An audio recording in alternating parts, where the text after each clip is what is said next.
Auto, tech, média, le débrief de l'actu avec Hugo.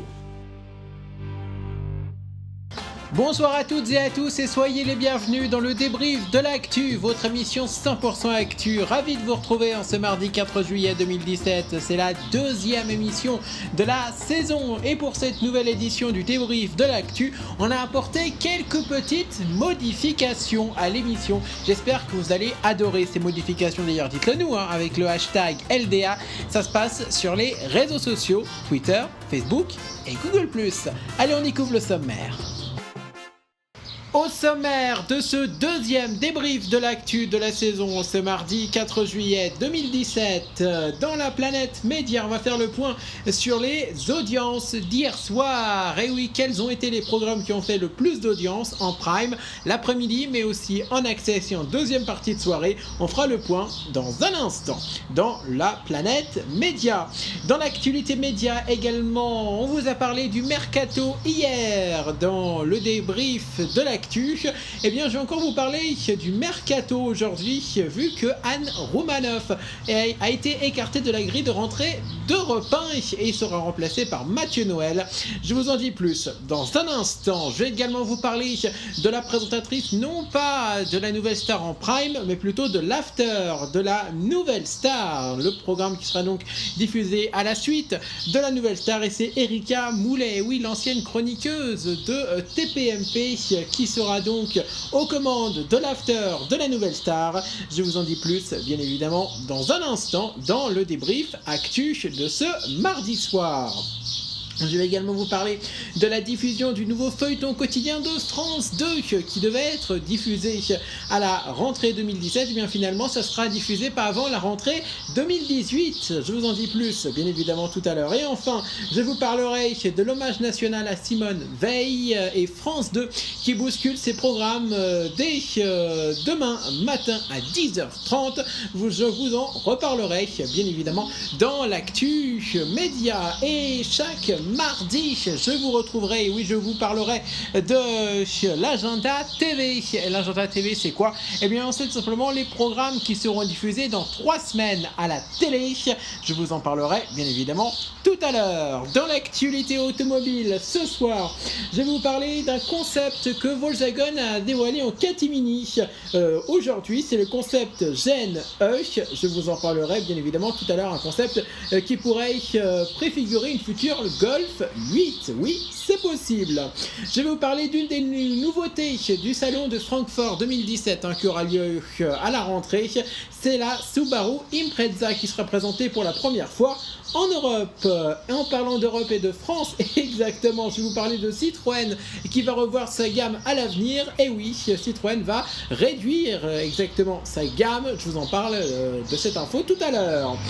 Hier, je vous donnais les tarifs d'un SUV urbain et maintenant je vais vous donner les tarifs d'un SUV compact. C'est le nouveau BMW X3 dévoilé il y a quelques jours seulement et BMW a déjà officialisé les tarifs. Je vais vous les donner dans un instant dans la chronique automobile. Dans le Zoom Techno ce soir, l'actu techno au quotidien, je vais vous parler de Dailymotion qui a lancé aujourd'hui sa nouvelle version de son application. Et oui, c'est une toute nouvelle interface pour l'application mais aussi pour le site web. Et ça sera d'ici la fin de la semaine. Je vais parler de Apple qui testerait un écran ProMotion et une puce pour l'intelligence artificielle sur des protos d'iPhone. C'est pas pour l'iPhone 8, mais c'est plutôt pour les iPhones futurs. Donc après l'iPhone 8, au minimum, pas avant l'an prochain, bien sûr. J'ai également vous parlé du Meizu Pro 7 qui aura un écran arrière. Et oui, vous connaissez les smartphones qui ont des écrans devant, mais est-ce que vous connaissez ceux qui ont un écran devant, mais aussi derrière? Ce sera la caractéristique de ce Meizu Pro 7. Je vous en parlerai bien évidemment tout à l'heure dans la chronique high-tech de ce débrief de l'actu en ce mardi 4 juillet 2017. Vos réactions bien sûr avec donc le hashtag LDA sur Twitter, sur Facebook et sur Google+. Et tout de suite, on passe à la planète média, on débriefe l'actu média du jour. Le débrief de l'actu, la planète média. Et on commence ce débrief de l'actu média en ce mardi 4 juillet 2017 avec les audiences d'hier. Et on commence avec l'audience du Tour de France hier après-midi sur France 3 qui a écrasé donc Emmanuel Macron et son discours qu'il a fait hier après-midi à Versailles et qui a été diffusé en direct sur France 2. Hier, France 2 diffusait exceptionnellement le discours d'Emmanuel Macron au congrès de Versailles. Dès 14h30, Julien Bugier présentait une édition spéciale précédant le discours du président de la République. Au total, ce sont 946 000 téléspectateurs qui ont choisi France 2 pour suivre l'allocution d'Emmanuel Macron, soit 11,4% du public. Les fans de cyclisme devaient être branchés sur France 3 pour suivre l'étape du jour de 13h. La troisième étape du Tour a été suivie par 1 768 000 téléspectateurs, soit 18,8% du public. La veille, le rendez-vous des passionnés du cyclisme sur France 2 avait convaincu 3 370 000 personnes, soit 26,2% de part de marché. On poursuit avec l'audience de l'Access. On commence donc avec l'audience de The Wall hier à 19h sur TF1 avec Christophe de Chavannes aux manettes du jeu donc de TF1 qui devrait peut-être revenir sur TF1 prochainement.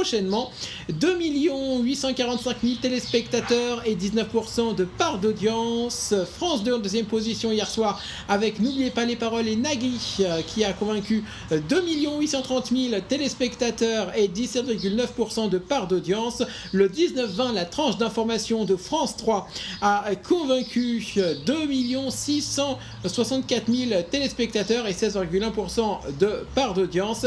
Et le jeu d'appartement de M6 avec Stéphane Plaza aux commandes, chasseur d'appart, donc 1 441 000 téléspectateurs et 10,7% de part d'audience. Sur C8, TPMP prend ses quartiers d'été et l'émission change de nom avec Julien Courbet aux commandes. La première de la télé même l'été a été suivie par 701 000 téléspectateurs et 3,7% de part d'audience. Et je précise que l'émission était en direct. Elle sera en direct d'ailleurs durant les 2 prochaines semaines, jusqu'à jeudi de la semaine prochaine, jusqu'au 13 juillet exactement.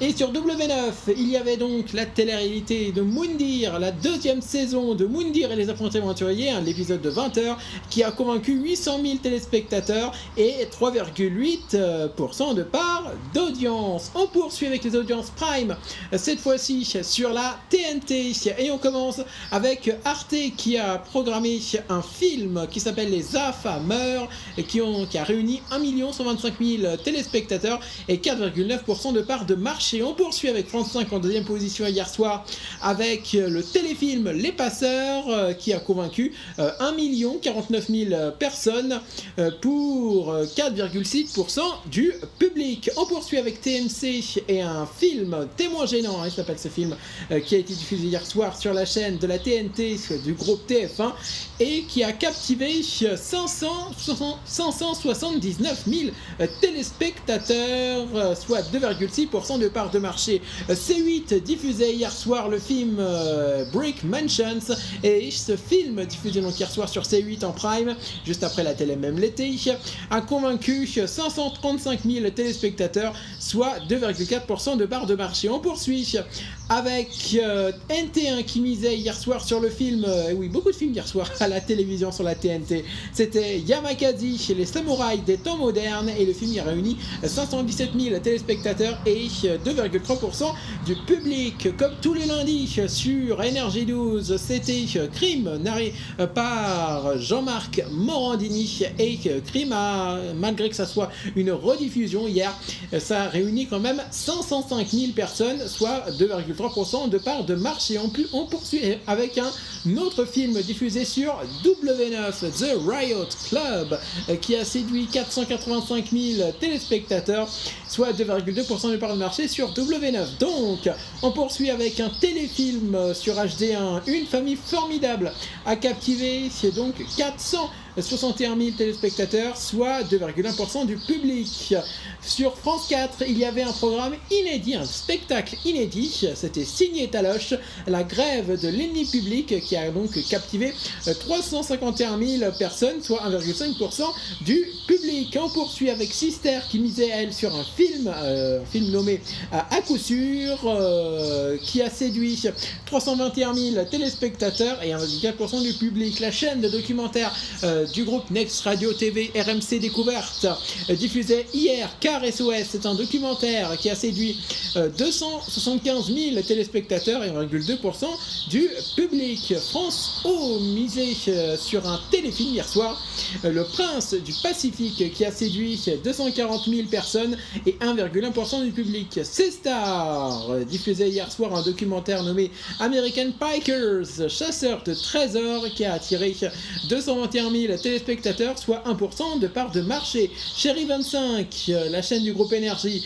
misait sur un film À mort l'arbitre, réunit 149 000 téléspectateurs et 0,7% de part de marché. Numéro 23, pariait sur un magazine qui s'intitule Faut pas pousser, qui a convaincu 146 000 personnes et 0,7% du public. Et enfin, Gulli, qui aura un nouvel habillage et un nouveau logo à la rentrée, misait sur un téléfilm nommé Pops United, supporter de choc, qui a captivé 143 000 téléspectateurs pour 0,6% du public. On poursuit avec les primes, cette fois-ci des grandes chaînes, et c'est M6 qui se place en première position avec L'amour est dans le pré. L'émission présentée par Karine Le Marchand a attiré 4 664 000 personnes, soit 22,9% de part de marché.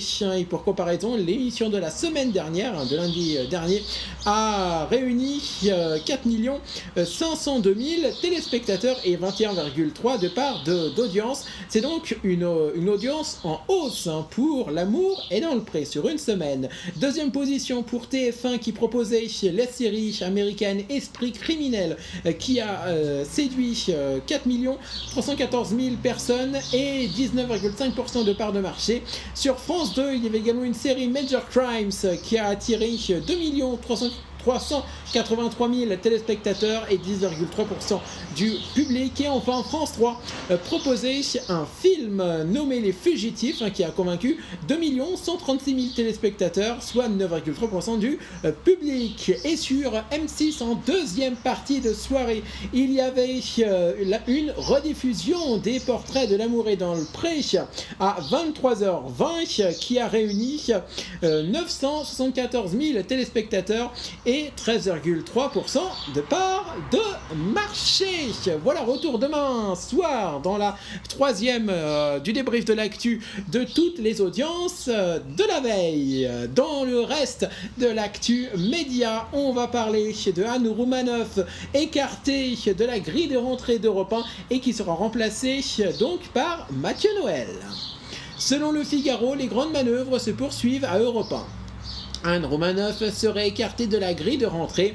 L'humoriste, présenté tous les jours de la semaine à midi, ça pique mais c'est bon, entourée d'une bande de chroniqueurs. Elle sera remplacée par Mathieu Noël, un familier d'Europe 1 qui intervenait chaque vendredi après-midi dans la Cour des Grands, l'émission d'Alessandra Sublet. Il hérite de la case 12h-12h30 à la tête d'un nouveau format dont le nom n'est pas encore arrêté. On poursuit avec Erika Moulet, qui sera donc la présentatrice de l'after de la nouvelle star, qui sera diffusée à la rentrée et qui fait donc son retour sur M6. Et je rappelle que la présentatrice attitrée de la nouvelle star, ce sera la chanteuse Shaim. Dans une bande-annonce diffusée en mai dernier, M6 officialisait le retour de son télécrochet Nouvelle Star.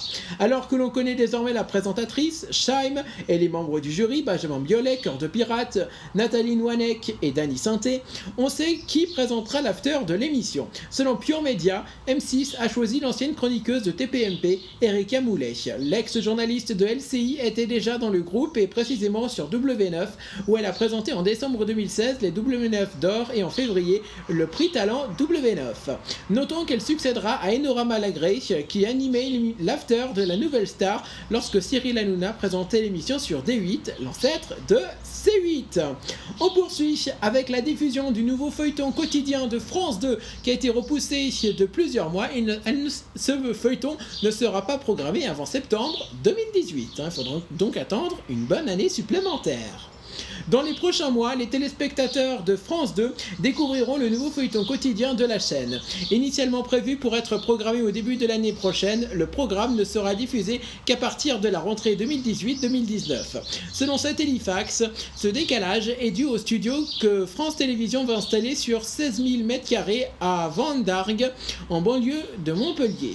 Les travaux seront lancés en septembre prochain pour une livraison en février 2018. Par conséquent, les tournages devraient débuter en avril 2018. Pour mémoire, France 2 n'est pas la seule chaîne à vouloir proposer un feuilleton quotidien sur son antenne. Le lundi 17 juillet prochain à 19h20, TF1 lancera Demain nous appartient, sa saga estivale. Et on termine l'actu média de ce mardi avec l'hommage national à Simone Veil et France 2 qui bouscule ses programmes demain matin. Demain à 10h30, Emmanuel Macron présidera une cérémonie d'hommage national à l'ancienne ministre de la Santé. France 2 mobilise son antenne pour Simone Veil. Demain matin, la première chaîne publique bouleversera ses programmes pour proposer la retransmission en direct des invalides de l'hommage national à l'ancienne ministre de la Santé décédée ce vendredi. Dès 9h55, Julien Bugier prendra l'antenne accompagné de Nathalie Saint-Cric, rédactrice en chef du service politique de France 2 et de la journaliste Annick Cogent. En conséquence, jusqu'à 12h, Private Practice, Motus et Les Amours sont déprogrammés. A noter que si TF1 ne couvrira pas l'événement, LCI, BFM TV, CNews et France Info seront en édition spéciale. Allez, tout de suite, on va passer à l'agenda TV, nouvelle rubrique chaque mardi dans le débrief de l'actu et dans la chronique média. Qu'est-ce que l'agenda TV? Eh bien, c'est tout simplement la partie de la planète média qui revient sur les programmes qui seront diffusés dans 3 semaines à la télévision. Et oui, car chaque mardi, on reçoit les programmes qui seront diffusés dans 3 semaines. Et on commence tout de suite avec le retour des Invisibles sur TF1. Rendez-vous le samedi 22 juillet à 21h avec Arthur qui recevra Marianne James, Jarry, mais aussi la championne de Danse avec les stars, Denitsa Ekonomova, accompagnée de Laurent Mestrey. Il y aura également Florent Père, Raymond Domenech, Cartman et Eve Angeli. Et je rappelle le principe des Invisibles, c'est simplement des caméras cachées et ça sera à ne surtout pas louper le samedi 22 juillet prochain à 21h. On retrouvera également Arthur quelques jours après en prime, toujours avec un nouvel inédit de VTEP. Vendredi, tout est permis, une spéciale amour le 28 juillet à 21h. Et à cette occasion, Arthur recevra Laurie Tillman, mais aussi Jarry, Rachid Badouri, Claudia Tagbo, Titoff, Christine Bravo, Artus et Arnaud Ducret. Et ça sera donc une émission qui sera axée sur le thème de l'amour. Et nous, tous ces invités sont prêts à relever tous les défis avec une folle envie de s'amuser autour du même thème, donc l'amour. Et le public sera d'ailleurs de cette émission spéciale amour, et il sera composé exclusivement de couples. Et au programme des épreuves de ce prime, il devrait y avoir le speed quiz, le casting pub, l'articule à la chaîne, le ABC Song, le mime à la chaîne, le battle dance, le let's dance, bien sûr l'ABC Story, photo mime, remix, dance cam et qui suis-je, et d'autres épreuves encore bien sûr. Et ensuite vous retrouverez un best-of de l'été sur TF1 en deuxième partie de soirée après ce prime de vendredi tout est permis. Voilà, vous retrouverez les meilleurs moments de VTEP et ça sera donc le vendredi 28 juillet 2017 à 23h15 et la spéciale amour c'est donc le vendredi 28 juillet 2017 à 21h sur TF1. On poursuit avec sur M6 le jeudi 27 juillet prochain à 21h. La famille a remonté le temps, passe dans les années 90. La semaine précédente, ils seront dans les années 70, et bien là, ils seront dans les années 90. Et oui, ça sera donc à ne surtout pas louper le jeudi 27 juillet à 21h sur M6. Et toujours sur M6, c'est le retour de Une boutique dans mon salon dès le lundi 24 juillet à 16h15, donc en quotidienne sur M6, avec bien évidemment de nouveaux thèmes et 4 nouvelles vendeuses en compétition avec un nouveau thème sur le thème Soyez belle et sexy. Cet été, il y aura donc Eva, 25 ans, Erika, Muriel et Martine qui seront donc en compétition durant la première semaine de compétition pour donc l'émission Une boutique de mon salon qui revient donc pour une deuxième saison le lundi 24 juillet à 16h15 sur M6. Toujours sur M6, vous le savez, durant l'été, eh bien M6 programme 6 magazines d'information tout l'été, donc enquête exclusive avec Bernard de Veillardière, mais aussi Capital avec Vincent Cadillac et Zone Interdite avec Ophélie Meunier. Et voici donc les thèmes des émissions du dimanche 23 juillet et mercredi 26 juillet sur M6. Donc à 21h, ce serait Capital le 23 juillet avec le thème Parc Astérix Zoo de Beauval, les secrets de leur incroyable succès. À 23h le 23 juillet, vous retrouverez donc Bernard de la Villardière dans Enquête exclusive avec le thème Vacances au bout du monde. SOS français en détresse, et vous retrouverez le mercredi 26 juillet à 21h Ophélie Meunier avec Zone Interdite et le thème Vacances en camping-car, l'aventure sur la route. Voilà, vous savez tout sur les programmes qui vont arriver dans 3 semaines, bien sûr, à la télé. Allez, n'hésitez pas à réagir, bien sûr, avec le hashtag LDA. Ça se passe bien sûr sur les réseaux sociaux, Twitter, Facebook, mais également Google+. Et après vous avoir parlé télé et médias exactement, on poursuit avec l'automobile. Le débrief de l'actu, le focus auto. Et dans l'actualité automobile de ce mardi 4 juillet 2017, on commence avec Volkswagen qui a dévoilé par surprise et en catimini aujourd'hui son concept Gen I. Une fois n'est pas coutume, Volkswagen a dévoilé sans tambour ni trompette un concept inédit baptisé Gen I qui pourrait préfigurer la future Golf 8. Pour ceux qui ne l'avaient pas encore compris, le groupe Volkswagen veut se repositionner comme le leader des voitures électriques et nous fait part de ses progrès dans le domaine à chaque instant. Le dernier événement en date, les Future Mobility Days, met en avant les dernières innovations du groupe et dévoile un concept inédit très intéressant. Baptisé Gen I, ce concept de recherche arbore un style qui pourrait préfigurer la prochaine Golf ou l'ID de série. La compacte offre une silhouette trapue qui, aux lignes marquées et au regard acéré. Les rétroviseurs latéraux ont aussi disparu au profit de caméras. L'habitacle semble a priori très conventionnel. Bref, la Gen I pourrait débarquer demain en concession sans vraiment dépareiller. Volkswagen n'a fourni aucune donnée technique sur la Gen I, si ce n'est une autonomie de plus de 400 km. Pas un record, mais une valeur proche de ce que le constructeur a annoncé pour les futurs modèles électriques. On poursuit avec l'une des stars du prochain salon de Francfort qui aura lieu à la rentrée. C'est la Subaru Impreza qui sera présentée pour la première fois en Europe. Subaru dévoilera au prochain salon de Francfort la version européenne de l'Impreza, voiture de l'année au Japon. C'est dans cette forme 5 portes que l'Impreza fera ses débuts sur la scène européenne quelques mois après sa commercialisation au Japon et aux États-Unis. Basée sur la nouvelle plateforme modulaire de la marque, cette nouvelle itération est plus longue, plus large et plus basse que sa devancière. Subaru promet une Impreza plus agile grâce à une direction plus directe et un confort amélioré. Comme tous les modèles de la marque, la berline compacte sera uniquement disponible en version intégrale et avec des moteurs boxers. Le constructeur n'a donné aucune information sur ces derniers. Sur le marché américain, la Subaru Impreza est disponible avec l'unique 4 cylindres 2 litres de 156 chevaux, accouplé à la transmission à variation continue Lineartronic.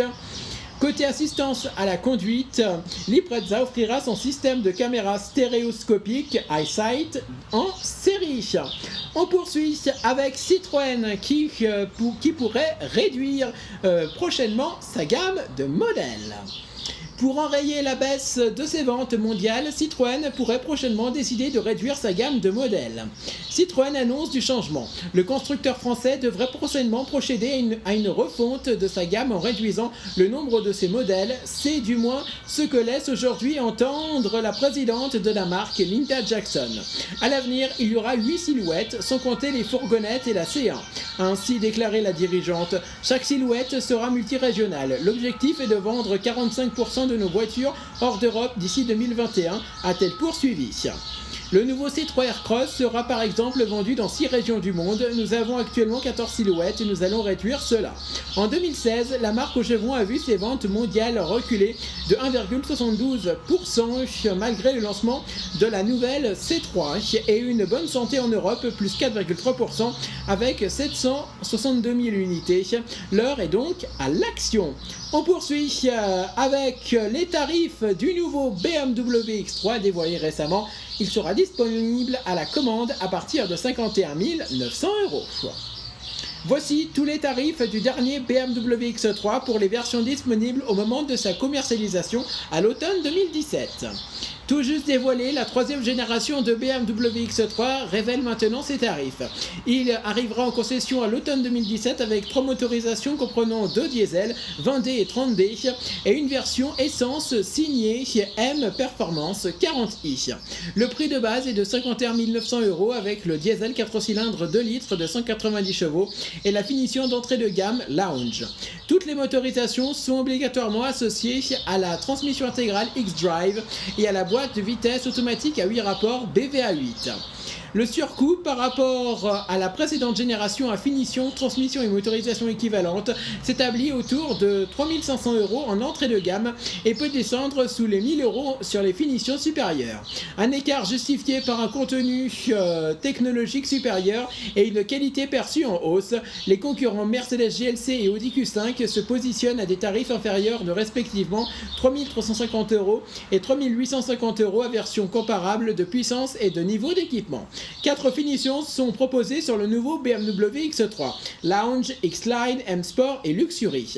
De série, la finition Lounge intègre la navigation GPS, les jantes alliage 18 pouces, le haillon électrique, le capteur de pluie, l'aide au stationnement arrière, la banquette fractionnable 40-20-40, le contrôle de la pression des pneus, le détecteur de fatigue, le système de reconnaissance des panneaux de signalisation et les feux de position à LED. La finition X-Line reçoit des jantes 19 pouces, des éléments décoratifs gris mat et des protections de soubassement pour un look plus baroudeur.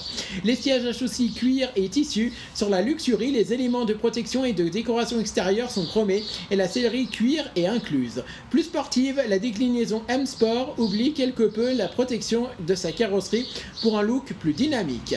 Elle se dote du kit aérodynamique M, des sièges et du volant sport ainsi que d'un ciel de toit noir. Enfin, le X3 M40i Performance de 360 chevaux est livré d'office avec cette finition M Sport. Y ajoute des jantes spécifiques 20 pouces, un échappement actif piloté, une direction à démultiplication variable, des suspensions au tarage revu et les freins M Sport à étrier bleu. C'était l'actualité auto de ce mardi 4 juillet 2017. On débriefe l'actualité techno tout de suite. Le débrief de l'actu, le zoom techno. Et dans l'actualité high-tech de ce mardi 4 juillet 2017, on commence avec une mise à jour, et c'est la mise à jour de l'appli Dailymotion qui revoit son interface de fond en comble, et ça sera valable donc sur l'appli dès maintenant et sur le site web d'ici la fin de semaine. Dailymotion n'est pas mort. Le service de streaming vidéo français a du mal à se faire une place, surtout face à un concurrent aussi énorme que l'est YouTube. Il reste toutefois le vecteur de diffusion de prédilection pour la presse traditionnelle et pour les chaînes et radios du service public.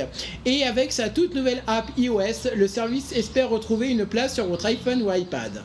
L'interface a été entièrement revue autour de 3 grandes rubriques. Pour vous, rassemble les vidéos des chaînes que vous suivez, explorer Story affiche les vidéos du moment sur le site et enfin Bibliothèque liste les vidéos que vous avez mises de côté ou que vous avez téléchargées en local. Dailymotion opte aussi pour un thème plus moderne et pas désagréable, mais qui affiche moins d'informations sur chaque écran. L'écran de lecture a été particulièrement soigné. Il suffit de glisser n'importe où sur l'écran pour avancer ou reculer dans la vidéo. Dommage en revanche que Dailymotion n'ait pas repris l'idée de YouTube en affichant des contrôles de volume plus discrets. Par contre, on peut aussi réduire une vidéo en lecture et l'afficher sous la forme d'un bandeau en bas de l'écran pendant que l'on utilise l'app. Cette nouvelle expérience Dailymotion ne sera pas réservée aux smartphones et tablettes, elle devrait être également proposée sur le web d'ici la fin de la semaine. Précisons que l'app incite à se connecter ou créer un compte pour l'utiliser, mais ce n'est pas obligatoire. On poursuit avec Apple qui testerait un écran ProMotion et une puce pour l'intelligence artificielle sur des protos d'iPhone, mais attention, ce n'est pas pour l'iPhone 8, non, c'est pour les futurs iPhones prévus dans les prochaines années. Les nouveaux iPad Pro sont notables pour beaucoup de choses, mais on retient surtout de ces tablettes la qualité et les performances de leur écran, luminance plus élevée, large gamme de couleurs DCI P3 et bien sûr les 120 Hz permis par la technologie ProMotion. Ce taux de rafraîchissement multiplié par 2 par rapport aux précédentes tablettes offre une fluidité de l'interface inégalée sur un produit iOS, sans oublier la baisse importante de la latence pour l'Apple Pencil. La technologie ProMotion pourrait être intégrée dans un futur iPhone, selon Mark Gurman. Le journaliste de Bloomberg ne se risque pas à écrire ce que nous verrons ProMotion dès le cru 2017 de l'iPhone, tout au plus évoque-t-il des tests et des prototypes. Cela semble crédible car quand on a goûté à cette technologie, il est difficile de revenir en arrière. De ce point de vue, l'effet ProMotion est assez proche de celui qui avait provoqué la définition supérieure des premiers écrans Retina. Gurman explique également qu'Apple teste sa puce dédiée au traitement de l'apprentissage automatique, la fameuse Apple Neural Engine qu'il avait décrite il y a quelques semaines. En déchargeant le système sur puce AX des calculs nécessaires au machine learning pour la reconnaissance du visage par exemple, une fonction qui pourrait remplacer purement et simplement ce bon vieux Touch ID, ce réseau neuronal artificiel permettrait d'économiser de la batterie et ça c'est bon à prendre. Encore une fois, Gurman n'indique pas si cette puce a la lettre inconnue iX pour intelligence et l'écran ProMotion apparaîtront sur les iPhones attendus cette année. Et on termine enfin l'actualité high-tech de ce mardi soir avec le Meizu Pro 7 qui pourrait posséder un écran arrière. Le prochain smartphone haut de gamme de Meizu pourrait être doté au dos d'un petit écran couleur LCD, un atout face à la concurrence. 2 photos présumées du futur smartphone Pro 7 de Meizu ont fuité sur le réseau social chinois Weibo. Elles révèlent ce qui sera sans doute un des atouts de l'appareil, un deuxième écran placé sur sa façade arrière. Les premières rumeurs mentionnaient un écran monochrome à encre électronique e-ink comme sur les liseuses, mais ces nouvelles photos montrent que Meizu aurait opté pour un écran couleur à cristaux liquides. Un choix qui pose la question de la consommation énergétique, bien plus importante que pour de l'encre électronique. Les photos montrent aussi que l'écran n'occupe qu'une petite partie du dos du smartphone, ce qui limite son utilité. Néanmoins, l'écran arrière peut par exemple servir dans les jeux vidéo ou pour prendre un selfie sans avoir besoin d'utiliser le capteur photo frontal généralement de moins bonne qualité. Outre son écran arrière, le Pro 7 comporte un processeur Mediatek Helio X30 à 10 cœurs, 6 Go de mémoire vive et un écran AMOLED Full HD de 5,2 pouces avec un capteur de pression équivalent au 3D Touch d'Apple. Pour les photos et les vidéos, Meizu mise sur un double capteur de 12 mégapixels à l'arrière et un capteur de 16 mégapixels à l'avant. Comme pour Apple et Samsung, Meizu devrait également proposer une version plus de son smartphone avec un écran de 5,5 pouces. Le Pro 7 succède au Pro 6 et sera annoncé officiellement par Meizu le 26 juillet prochain. C'est ainsi que se conclut cette nouvelle édition du débrief de l'actu en ce mardi 4 juillet 2017. Ravi d'avoir été avec vous pendant cette demi-heure. N'hésitez pas à réagir bien sûr à l'émission avec le hashtag LDA. Dites-moi ce que vous avez pensé de cette nouvelle version de la Planète Média. En tout début d'émission, je vous ai donné les audiences et l'agenda TV tous les mardis. Bien sûr, hashtag donc LDA pour me donner votre avis. Moi je vous retrouve bien sûr en pleine forme demain pour le débrief de l'actu, et demain on reviendra bien sûr sur la conférence de presse de rentrée de France Télévisions. Et oui, parce que demain ce sera la conférence de presse de rentrée de France Télévisions, donc France Télé qui annoncera ses nouveaux programmes. Et on en profitera également pour vous annoncer la rentrée d'Énergie 12, parce qu'on vous en a pas encore parlé, mais comme on parlera de la rentrée de France Télé, on parlera également de la rentrée de Énergie 12, et ça sera à vivre bien évidemment demain soir dans le débrief de l'actu. Allez, à très vite, bye bye.